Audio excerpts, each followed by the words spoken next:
Hi friends, good morning. Welcome to XMB. I hope आप सब अच्छे हैं and you are preparing well for examination. तो शुरू करते हैं आज का हमारा करंट अफेयर, जो कि है 29 नवंबर 2022। So as you all know, I keep reminding download the PPT, download the PDF, just because I want you to revise. तो शुरू करते हैं सबसे पहले हमारे न्यूज से, जो कि है there is an appointment CEO of BSE.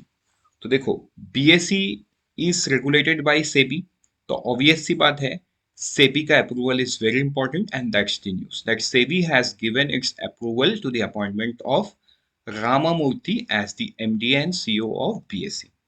लेकिन न्यूज यहाँ पे खत्म नहीं हो जाता। See, BSE is again a listed company, so for a listed company, for anyone who is getting appointed to the rank of MD and CEO would obviously need किसका approval? Bank के board का and share holders का approval. तो अभी वो आना बाकी है, बट सेबी का अप्रूवल तो आ गया है। सो कहीं ना कहीं सेबी का अप्रूवल मिल जाने के बाद ये अप्रूव हो जाएगा and Ramamurthy will take away, I mean take the position of MD and CEO of BSE. तो इनके बारे में थोड़ा जानते हैं। जो रामामूर्ति है, ये पहले भी नेशनल स्टॉक एक्सचेंज पे थे, राइट। वेरियस रोल, अलग अलग रोल पे थे कुछ 20 साल तक, एंड अक्टूबर 2024 को he has left National Stock Exchange to Bank of America. तो right now he is chief operating officer India at Bank of America. बैंक ऑफ अमेरिका में वो चीफ ऑपरेटिंग ऑफिसर है। तो आई होप ये क्लियर आपको हो गया है। ये नाम आपको याद रखना है, ठीक है, एस रामामूर्ति। बढ़ते हैं आगे हमारे नेक्स्ट न्यूज के तरफ। वो है डॉक्टर आपके द्वार। तो ये न्यूज क्या है?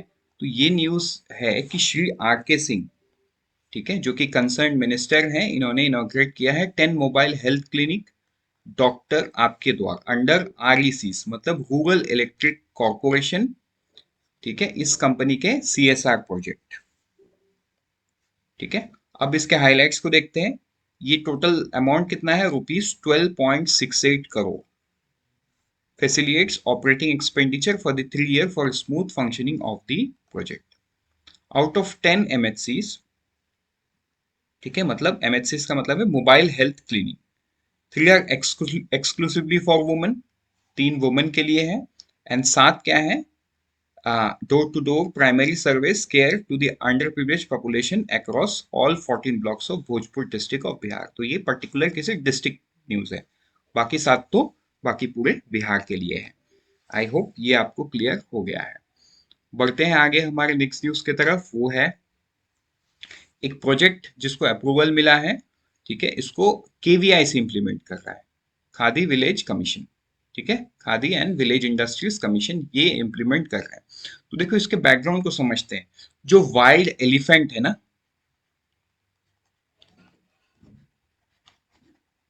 इनको यूजुअली क्या होता है ना, मतलब खाना जंगलों में थोड़ा सा कम मिलता है, तो ये आसपास में जो ह्यूमन सेटलमेंट है ना, उनको अटैक करते, क्योंकि इनको पता है उनके घर में कुछ ना कुछ खाने का मिल जाएगा, ठीक है।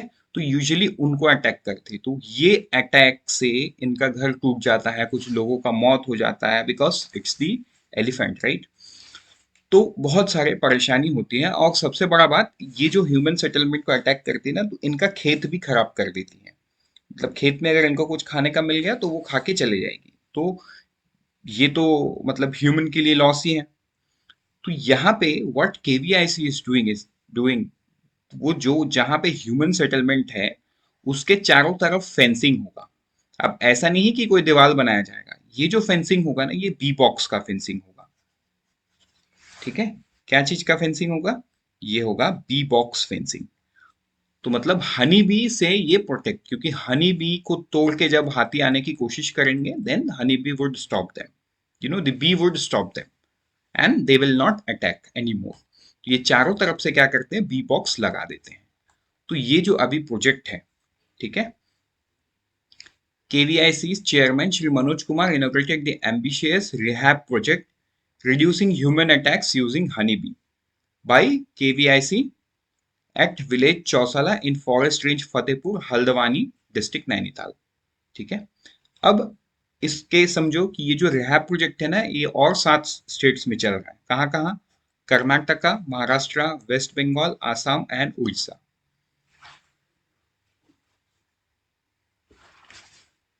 तो आई होप ये आपको क्लियर हो गया है।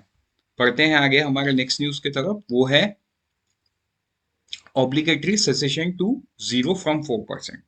तो देखो, एक कमिटी फॉर्म हुआ था, आईआरडीए ने किया था। तो आईआरडीए को वो कमिटी का जो रिकमेंडेशन है कि जो ऑब्लिगेटरी सेसेशन है उसको, अब जो भी 4% है उसको सीधा सीधा जीरो कर देना, और आईआरडीए भी इस व्यू को सपोर्ट करता है। तो शायद फ्यूचर में हो जाए। अब इसके हाइलाइट्स को देखते थे। Committee that recommends the percentage of obligatory cession that general insurance have to cede to state own general insurance companies. तो इसके जीरो हो जाने पे कहीं ना कहीं जीआईसी का बिजनेस थोड़ा सा हैम्पर होगा, बिकॉज ये जो सेसेशन एंड ऑब्लिगेटरी अमाउंट है ये जीआईसी को जाता है, वो जाना बंद हो जाएगा, राइट। तो ये थोड़ा सा आपको कंफ्यूजिंग लग रहा होगा, कोई बात नहीं, because it's obviously not implemented, it's in the implementation stage. ठीक है, कि अभी ये जीरो नहीं हुआ है, राइट नाउ इट्स एट 4%। तो अगर आपको कुछ याद रखना है ना, आपको ये सिर्फ 4% को याद रखना है, दैट्स इट। बाकी बाकी आपको कुछ चीज याद नहीं रखना है। ठीक है, तो ये जो कमिटी है, ये कमिटी कब असाइन हुआ है? देखो, this committee which the government appoints every year to recommend this. ये हर साल गवर्नमेंट की कमिटी बनाता है to recommend the obligatory cession. I hope ये क्लियर हो गया है। तो अगेन मैं आपको बता दूं, यहाँ पे सिर्फ आपको याद रखना है राइट नाउ इट्स एट 4%, क्योंकि ये न्यूज में आया है। तो न्यूज में आपको जो करंट है वही पूछेगा, फ्यूचर में क्या होने वाला है वो नहीं पूछेगा। जब ये जीरो हो जाएगा तब के न्यूज में आप तब समझ लेना, लेकिन राइट नाउ इट्स 4%, तो वही आपको याद रखना है। बढ़ते हैं आगे हमारे नेक्स्ट न्यूज में, वो है स्मार्ट टू रिकॉग्नाइज सीसीआईएल। तो ये बहुत बड़ा चेंजेस शायद देश में आ रहा है, जहां पे जो यूरोपियन बैंक है, राइट, वो अभी इंडिया में आके रेगुलेशन करने की कोशिश कर रही है। तो देखो, ये उनका रेगुलेशन डायरेक्ट नहीं है। ये जो रेगुलेशन वो दे रही है ना, ये सिर्फ वो यूरोपियन बैंक्स को दे रही है। मतलब यूरोपियन बैंक्स, उन्होंने they wanted to check and audit, but RBI ने परमिट नहीं किया। The decision is said to have taken after the RBI's refusal to permit the foreign body's right of audit and inspection of CCIL। तो ISMA जो है, European regulator, they wanted to inspect CCIL, तो उसका permission RBI को नहीं मिला, and शायद उनको लगता है कि कहीं कुछ गलत है। अब वो भी रेगुलेटर है, उनके हिसाब से जो लगता होगा उनको, उसमें आरबीआई भी कुछ नहीं कर सकता। तो उन्होंने ये डिसीजन दे दिया, and following their decision, Bank of England, ठीक है, उन्होंने भी they took the similar step following the ESMA's decision. तो मतलब यूरोपियन, एक तो यूरोपियन सिक्योरिटी मार्केट और बीओई, बैंक ऑफ इंग्लैंड, ये दोनों ने मिलके टोटल 7 एंटिटी को इंडिया में, मतलब 7 एंटिटी को डीरिकॉग्नाइज कर दिया है। तो ये 7 एंटिटी अब क्या हो जा रहा है, यूरोपियन बैंक और यूके के जो बैंक इंडिया में काम कर रहे हैं, ये लोग गवर्नमेंट सिक्योरिटी मार्केट में, दे कांट वर्क विद दो 7 एंटिटीज। लेकिन यहाँ पे right now what RBI is trying to do is find a solution to it. But ऐसा नहीं है कि सीसीएल काम नहीं करेगा तो गवर्नमेंट सिक्योरिटी मार्केट में वो काम नहीं कर पाएंगे। Still they will be able to work, because they are not retailers, they are they are in the space of primary dealers and merchant bankers. तो बहुत बड़ा अमाउंट लेके वो लोग ट्रांजैक्शन करते हैं, so they have their own other ways. ठीक है, तो जो दूसरे 6 ऑर्गेनाइजेशन है, टोटल 7 एंटिटी में से 6+1 जो 6 है, वो या तो सेबी रेगुलेट कर रही है या आईएफएससीए कर रही है, और जो एक है वो आरबीआई, मतलब सीसीआईएल आरबीआई के अंडर में आता है। ठीक है, so RBI right now is trying to find the solution of it. तो प्रोबेबली ये कुछ दिन में न्यूज आ जाएगा। बढ़ते हैं आगे नेक्स्ट न्यूज पे, वो है बैंक क्रेडिट। तो जो बैंक क्रेडिट है, ग्रोस एट 17.2% फ्रॉम 7% इन सितंबर क्वार्टर। तो ये बहुत अच्छा न्यूज है कि 7% से 7.2% बैंक 17.2% बैंक क्रेडिट ग्रो किया है। But on the other hand, यहाँ पे एक फैक्टर ये भी है, since the inflation is high, repo rate is high, तो ये जो 17.2% का ग्रोथ दिखा है, ये जो कॉस्ट ऑफ बोरोइंग है इसमें बहुत हाई है। ठीक है, which actually hampers growth.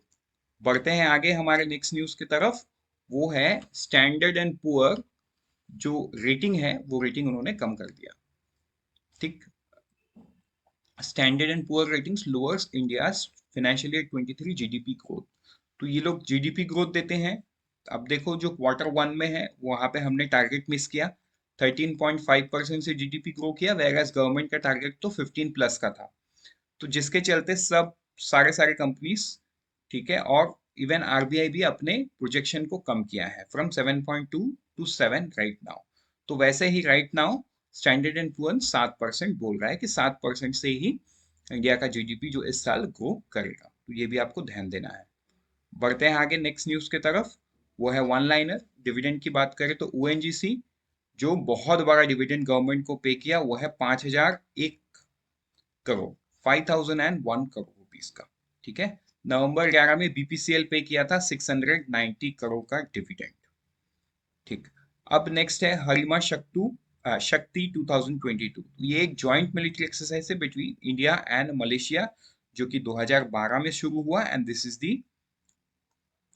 This is happening from the 28 November.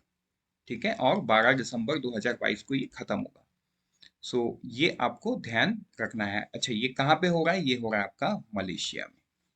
With this, we are done for the day. Let's meet tomorrow morning once again. Till then, unfold your potential and all the best for all the exam that you are preparing. And always remember, IXMB helps you prepare 50% faster.